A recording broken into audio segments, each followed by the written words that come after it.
যে ইন্দোনেশিয়াতে একটা ছেলে এবং একটা মেয়ে একই সাথে একই ঘরে মিলন অবস্থাতে তারা আটকে গেছে।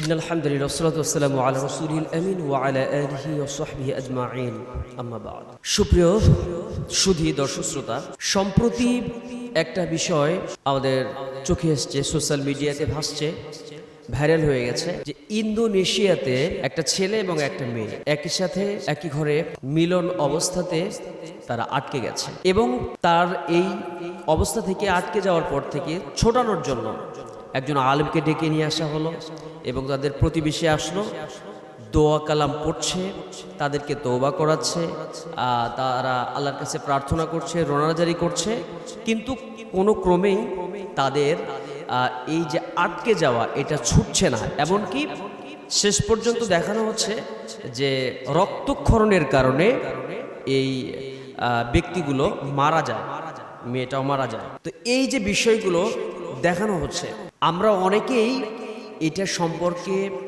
ডিপলি গভীরভাবে চিন্তা না করে, ভালোভাবে অনুসন্ধান না করে, ভালোভাবে রিসার্চ না করে, ভালোভাবে এই সম্পর্কে না জেনে আমরা এটাকে অনেকেই বিশ্বাস করেছি যে ইন্দোনেশিয়াতে এমন একটা ঘটনা ঘটেছে এবং সেটা যাতে আমাদের দেশে না ঘটে সাবধানতার জন্য এই বিষয়গুলোকে আমরা ছড়িয়ে দিচ্ছি এবং অনেকে অনেক রকমের কথা বলছি। আসলে দেখুন, রাসূল সাল্লাল্লাহু আলাইহি ওয়াসাল্লামের একটা হাদিস থেকে আজকে আমরা একটা শিক্ষা নেব। এই যে ঘটনাটা পুরোটাই ছিল ফেক, পুরোটাই ছিল একটা অভিনয়, পুরোটাই ছিল মিথ্যা অভিনয়, এটার কোনোটাই সত্য ছিল না। এটা যে মিথ্যা অভিনয় ছিল তার বিষয়টা আমরা জানতে পারলাম। শেষে একটি ভিডিও দেখলাম যে তাকে যখন কাফনের ভিতরে আবৃত করা হচ্ছে তখন সে বিভিন্ন অঙ্গভঙ্গি করছে, সেখানে হাসি তামাশা করছে। মেয়েটাকে কাফনের ভিতরে কাফন পরানো অবস্থাতে তার বিভিন্ন অঙ্গভঙ্গি দেখেই প্রমাণ হচ্ছে যে এটা একটা অভিনয়। এটা আমি ভিডিও ফুটেজে আপনারা দেখতে পারবেন।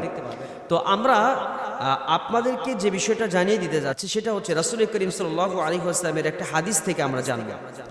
রাসূল করিম সাল্লাল্লাহু আলাইহি ওয়াসাল্লামের সুন্দর একটা হাদিস মিশকাতুল মাসাবিতে এসেছে। ওয়া আন আবি হুরায়রা রাদিয়াল্লাহু তাআলা আন قال رسول الله صلى الله عليه وسلم كفى بالمرء كذبا أن يحدث بكل ما سمع رواه المسلم। মুসলিম শরীফের যে হাদিসটি আবু হুরায়রা রাদিয়াল্লাহু তাআলা আনহু থেকে বর্ণিত হয়েছে, আল্লাহর হাবিব সাল্লাল্লাহু আলাইহি ওয়াসাল্লাম বলেছেন যে কোনো লোকের মিথ্যাবাদী হওয়ার জন্য এতটুকুনি যথেষ্ট যে সে যা শোনে সত্যতা যাচাই না করে সেটাকে সে বলে বেড়ায়। মুসলিম শরীফ। তাহলে এই হাদিস থেকে আমরা স্পষ্ট জানতে পারলাম যে কোনো ব্যক্তি মিথ্যাবাদী হওয়ার জন্য এতটুকুনি যথেষ্ট। শুনলাম, দেখলাম, বিশ্বাস করলাম, আমি জাস্টিফাই করলাম না, পরখ করে দেখলাম না এটা কতটুকু সত্য। এই যে ঘটনাটা এটা পুরোটাই একটা মিথ্যা অভিনয় ছিল। এই অভিনয়টা যে উদ্দেশ্যেই করা হোক, এইটা একটা অভিনয়, এটা যেহেতু সত্য না, সত্য ঘটনা নয়, এটাকে নিয়ে আমরা অনেকে অনেক রকম মানে ভেবেছি, জেনেছি, সত্য বলে প্রচার করেছি। তো ফেসবুকে, ইউটিউবে যেটাই আসুক না কেন সেইটা অবশ্যই যাচাই বাছাই করে সেটা শেয়ার দেবেন, সেটা লাইক দেবেন, সেটা কমেন্টস করবেন। কারণ এই যে লাইক, শেয়ার, কমেন্টস এটার ভিতরে কিন্তু ইবাদতও আছে, আবার গুনাহের কাজও আছে। আপনি যদি ইউটিউবে একটা ভালো কিছু প্রচার করেন, যেমন আমি হাদিসের কথা প্রচার করলাম, একটা হাদিস রাসূল সাল্লাল্লাহু আলাইহি ওয়াসাল্লামের, যে হাদিসটা আমি শুনিয়ে দিলাম, কিয়ামত পর্যন্ত যতদিন ইউটিউবে এটা ভাসবে সহিহ নিয়তে আমি এটা করেছি ইনশাআল্লাহ মানুষকে সচেতন করার জন্য।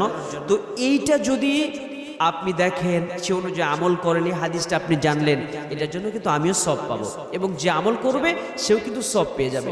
ঠিক তেমনি করে যদি একটা মিথ্যা কিছু সেটাকে ভাইরাল করা হয়, ইউটিউবে দেওয়া হয়, আপলোড করা হয়, শেয়ার করা হয়, লাইক করা হয়, কমেন্টস করা হয়, এটা কিন্তু জাস্টিফাই না করে করলে এটার জন্য গুনাহের কাঠগড়ায় আপনাকে দাঁড়াতে হতে পারে। এই জন্য যেটাই করুন না কেন জানতে হবে, বুঝতে হবে, ভাবতে হবে, চিন্তা করতে হবে, গবেষণা করতে হবে। এরপরে আপনি ডিসাইড করবেন, সিদ্ধান্ত নেবেন যে আমি আসলে লাইক করব, কমেন্টস করব কিনা। এটা সম্পূর্ণ বিষয়ে জেনে তারপরে এই কাজগুলো করা উচিত। আল্লাহ আমাদেরকে সঠিক বুঝদান করুন। ওয়াখির দাওয়ানা আলহামদুলিল্লাহি রাব্বিল আলামিন। আসসালামু আলাইকুম ওয়া রাহমাতুল্লাহি ওয়া বারাকাতুহু।